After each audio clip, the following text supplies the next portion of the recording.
Now, let's see what the community had to say about this. Beach and Life 1 comments, "NTA well, Soranatsuri Sam. He had his chance to end that discussion, and since he was too scared to, you had to do it. Oh, and I would probably ask Jim how he knows so much about how great Sam is in bed, right in front of everyone. That would probably have shut him up." Cross Ravenclaw adds, "Jim is weird and creepy. I'd avoid him if I were you." And Tazalina Taxaru says, "NTA if Jim's comment is banter, so is yours. If your boyfriend doesn't want this banter, he can say so." In summary, the story involves a young woman who, after an accident, becomes the subject of inappropriate comments by her boyfriend's friend. When her boyfriend fails to address the issue, she retaliates with a comment of her own, leading to conflict. My thoughts on this? Communication in relationships is key. It's important for partners to support each other, especially in uncomfortable situations. The boyfriend's reluctance to address his friend's inappropriate behavior put the author in a difficult position, forcing her to stand up for herself. What do you think about this situation? Let me know in the comments below. And if you enjoyed this video, please like, share, and subscribe to Memorable Stories for more intriguing content. Until next time, keep sharing your stories and stay memorable. Hello everyone, and welcome back to Memorable Stories, the channel where we dive deep into the intriguing world of interpersonal conflicts and what they reveal about our relationships and ourselves. If you're new here, don't forget to hit that subscribe button and ring the bell for more content like this. Today, we're going to explore a story from the popular subreddit r/or AITAH show, where people ask the internet to judge if they were in the wrong in various life situations. The story we're discussing today is titled AITA for telling my BF's friends about our sex life after he didn't listen to me, and was posted by user Illustrious Rays 648. This tale revolves around a young woman, a troubling comment from her boyfriend's friend, and the complexities of addressing inappropriate behavior in relationships. Let me read you the story. I 23F tripped down the stairs and now have a splint, and use crutches to get around while waiting for my leg to heal. My boyfriend of 1 year, Sam, has a friend, Jim, who I am not close to. The first time Jim saw me, he made a comment about how Sam was the one who put me in crutches due to how great he is in bed.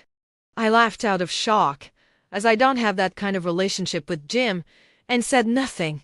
I brought it up to my friends a bit later, who said that the comment was very weird, and Sam should have said something at the time even if I was shocked. I brought it up to Sam after, who said talk to Jim about it and to stop future comments like that. It has been a week and a half and Sam had Jim and a few other friends over, and Jim again makes a comment about my sex life with Sam and Sam laughs as well.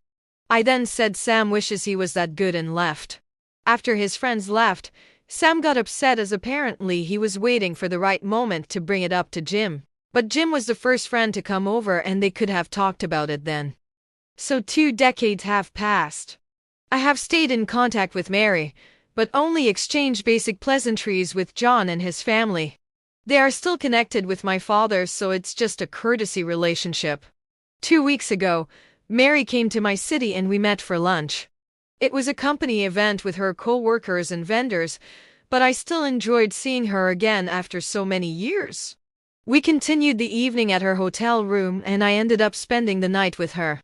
This Saturday morning, I woke to find a message from John. We've barely communicated for the last 20 years, so I was startled to see his name. Apparently gotten around to looking at the pictures Mary had posted from the lunch and saw me sitting next to his sister. It was like we had teleported back in time to 20 years ago. The same accusations and angry insults got flung at me. He dredged up shit I had forgotten about years ago. He ended his message warning me not to spend time with Mary. I was outraged by his message. We're 2 grown men, not high school kids. How can he say those things about me and his sister? In my anger, I messaged him back saying that not only did I spend time with Mary, but that we slept together again and he should get over himself. It felt good to retaliate like that, but I immediately had doubts. When I talked with Mary, She wasn't upset, but she made it clear that she would have preferred I just ignore her brother like she does. We're still keeping our plans to see each other again, but I realize Mary is disappointed by my childish behavior. Am I the asshole for my reply to John? User comments, Disparate. Mary is able-minded enough to attend an out-of-town work conference on her own, but they think she's not capable or deserving of having romantic relationships? Adventurous Set 9643 comment, Poor Mary. Not only does she have cerebral palsy, but she also has a family intent on cock-blocking her at every opportunity. Farting Champion comment, AITA. Her family should stop infantilizing her. It's disgusting. Is she of sound mind and consenting? That's all that matters. In the end, the protagonist faces a moral dilemma and seeks validation for his actions. This story raises important questions about autonomy, consent, and familial dynamics. Reflecting on this narrative, it prompts us to consider the complexities of relationships, especially when intertwined with family expectations and perceptions. Advice for the protagonist would include communication, empathy, and understanding boundaries to navigate these intricate situations delicately. Before we delve into the story titled AITA for telling my friend that I slept with his disabled younger sister by Lay, let's set the stage for this complex narrative that explores friendship, relationships, and family dynamics. John and I are both in our 40s. He was my friend through middle school and most of high school. We hung out together, played the same sports, did church summer camp, etc. Basically, we grew up together. I also knew and spent time with his sister Mary. Mary has cerebral palsy and uses an electric wheelchair. After graduating, John went to university while I stayed back home to work at my father's business and go to community college part-time. Mary also went to community college and we ended up hanging out a lot. John and his family liked the idea of me being like a big brother to Mary. Mary and I grew closer and we began having sex. We weren't exactly dating, but it was a lot of fun for both of us. Because Mary's family is very protective of her, we both agreed to keep our relationship a secret. Let's delve into history. John and I are both in our 40s. He was my friend through middle school and most of high school. We hung out together, played the same sports, did church summer camp, etc. Basically, we grew up together. I also knew and spent time with his sister Mary. Mary has cerebral palsy and uses an electric wheelchair. After graduating, John went to university while I stayed back home to work at my father's business and go to community college part-time. Mary also went to community college and we ended up hanging out a lot. John and his family liked the idea of me being like a big brother to Mary. Mary and I grew closer and we began having sex. We weren't exactly dating, but it was a lot of fun for both of us. Because Mary's family is very protective of her, we both agreed to keep our relationship a secret. Eventually her family found out and there was an ugly confrontation with me and them. They accused me of taking advantage of Mary because of my familiarity with her and because she was disabled. Mary insisted she wanted the relationship, but they dismissed her views like they always did. John was especially angry at me, even trying to start a fist fight. My father got involved and things eventually settled down, but my friendship with John and his family was over. I ended up leaving the area after I got my associate's degree and moved out of state to live with my mother. Of course, at the sight of this, my wife all of a sudden freaked out, screamed at my daughter to get a towel, all the while apologizing to me and crying, stating she was sorry. We headed to the ER and had our daughter drive as wife couldn't as she was a hot mess. Luckily, it wasn't so deep that it needed stitches, and they used that glue stuff. The thing is, I had a rough childhood or home life. I was physically abused by my mom all the way up until I left at 18. My wife knows this, and when she did what she did, it brought back all those memories so long ago forgotten. I love my wife, but I swore to myself that I would never be in a place where I'd be abused ever again. And now I don't know if I would be if I file for a divorce because of this. I know her hormones are partially to blame, but also know she's an adult and responsible for her actions. I guess I'm just looking for advice, wondering if I decide to leave. Maybe I just needed to vent a little too. Now, let's read some comments from the story. Flazurian's comment. NTA. You need to make sure you and your daughter are safe from violent outbursts. Allowing myself to lash out physically is never an option, period. Immediate finger 889's comment. NTA dude. I would never ever be physical in any way, let alone throwing a coffee cup. That's straight out abusive behavior, and hormones are not an excuse. She needs to see a doctor immediately. Tiniscober2280's comment. NTA. It's never okay to attack someone else. Document what happened. I would look into getting temporary full physical custody and take your daughter and leave until she gets help.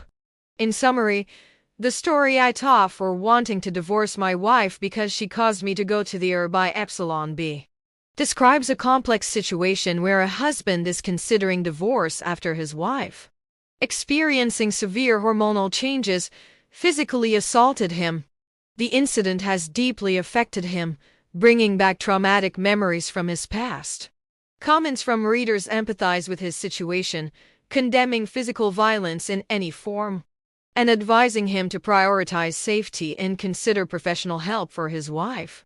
From this, we can gather that while understanding and compassion are important in a relationship, personal safety and mental well-being are paramount.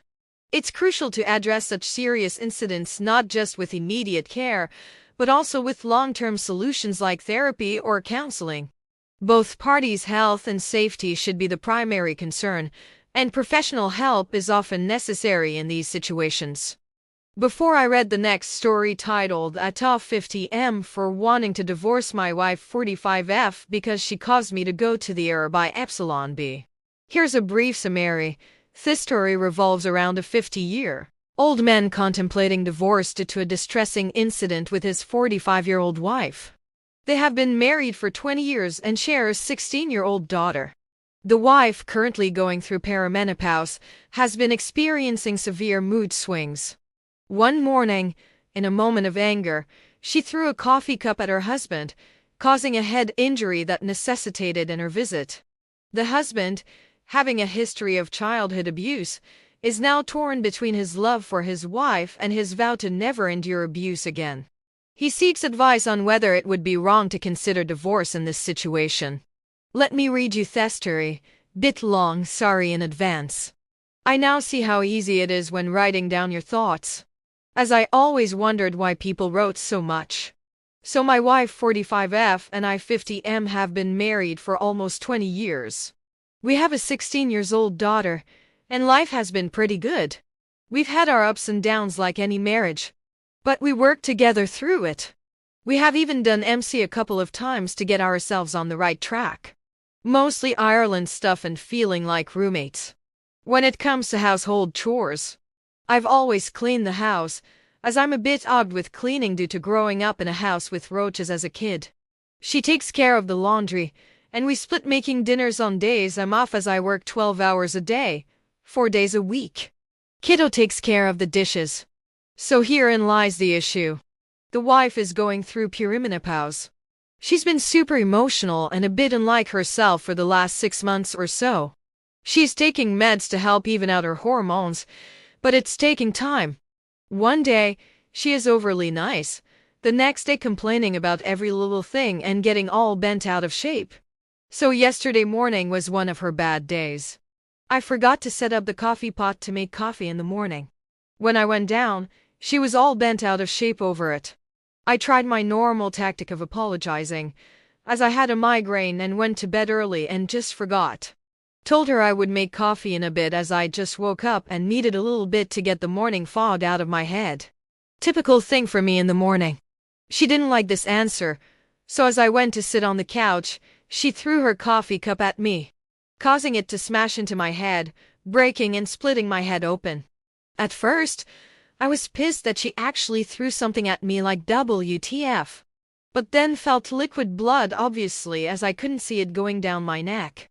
I put my hand on it, pulled it back, thinking it was coffee, then saw the blood. Today, I'll be presenting a story titled AITAH for breaking up with my girlfriend because she slept with another guy while making me wait.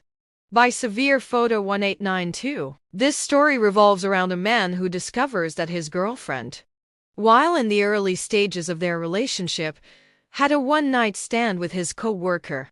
The main character struggles with feelings of betrayal and inadequacy after learning this, especially since his girlfriend had made him wait for intimacy under the guise of wanting their relationship to be special. Let's delve into the story. So me girlfriend and I have been together for about a half a year, and I just started a new job. I met this male co-worker, and we became friends. I invite him over at my place and he recognizes my GF. We don't officially live together, but she spends a lot of time at my place. You can guess where this is going. After my coworker left, my girlfriend and I get to talking. Basically, she slept with him while dating me and made me wait. She said that our relationship was gonna be special, and she wanted to wait, and that sex with my co-worker was just ons. I told her to leave because I knew I was gonna say things I couldn't take back.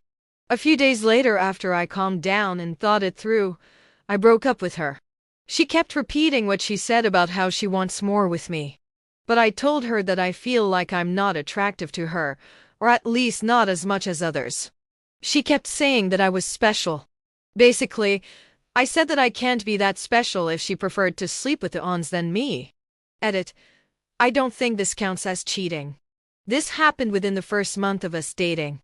We became official after the first month or so.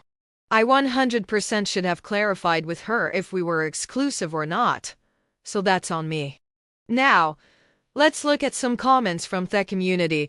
Your feelings are valid, and it's understandable why you'd feel betrayed in this situation.